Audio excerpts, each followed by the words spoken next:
Okay, so imagine this. You're born inside North Korea's most notorious political prison camp.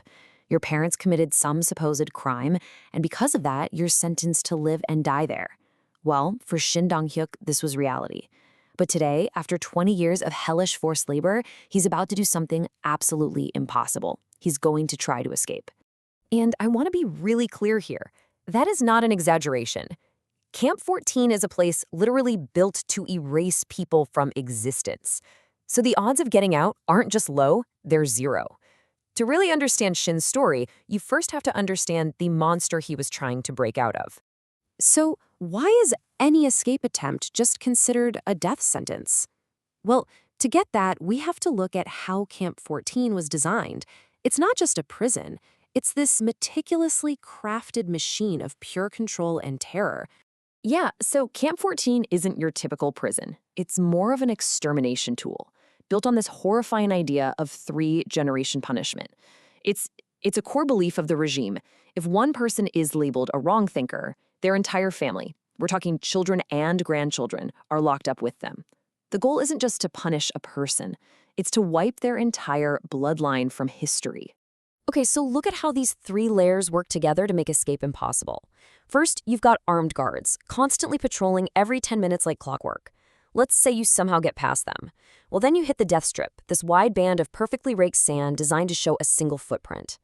And even if you manage to float across that, you're staring up at a 10-foot-high, humming electric fence. It's a system designed to be completely, utterly foolproof. But you know, even in the most perfect systems, sometimes a tiny flaw can appear. For Shin, that flaw was a temporary work assignment. He got sent to a firewood station, miles away from the main camp, a place he'd only seen once in his entire life. This was it. This was his one tiny, fleeting chance. And here's the thing, he wasn't alone. There was another prisoner there named Park, a former Taekwondo chief from the capital. Now, Park had told Shin these incredible stories about the outside world, about food and freedom, planting this seed of an idea. So with just a silent luck, they form this desperate alliance. Shin knows the camp, he knows how to survive the brutal winters. Park, he claims he knows a way past the fence. You put those two together, and maybe, just maybe, they have a shot. But getting past that fence, that's only half the problem. They still have to survive the freezing North Korean winter once they're out. So their very first test is getting extra clothes.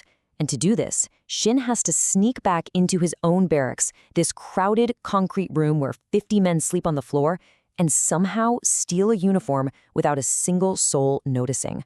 He does it. He manages to slip the stolen clothes under his own. And just then, a voice rings out, "Inspection." The guards storm in. They drag this old man forward who was hiding a bit of food and just beat him with a metal rod over and over again. The message couldn't be clearer. We see everything. Nothing goes unnoticed here. And then the absolute worst thing that could happen happens. The lead guard turns and points right at Shin. In that single moment, the entire escape plan, his whole future, everything, it's all about to be snuffed out before it even has a chance to begin. You can just imagine his heart hammering in his chest, right? The guard walks right up to him. His hands start at Shin's shoulders, sliding down his arms, his legs, feeling for anything at all hidden beneath his uniform. And then, just an agonizing silence. The guard stops and just looks him dead in the eyes.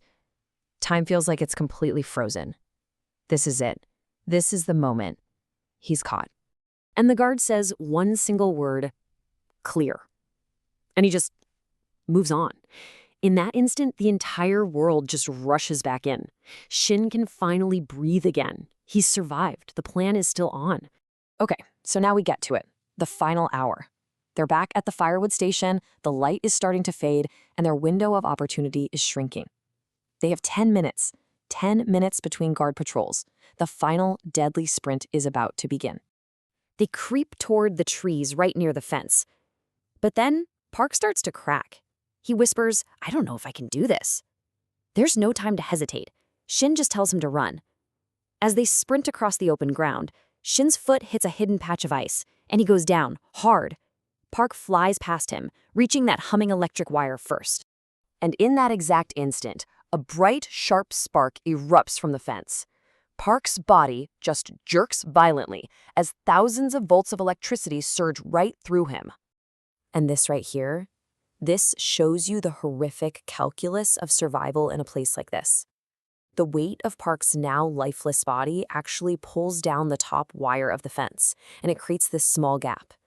At this point, the other prisoners working nearby, they're all staring.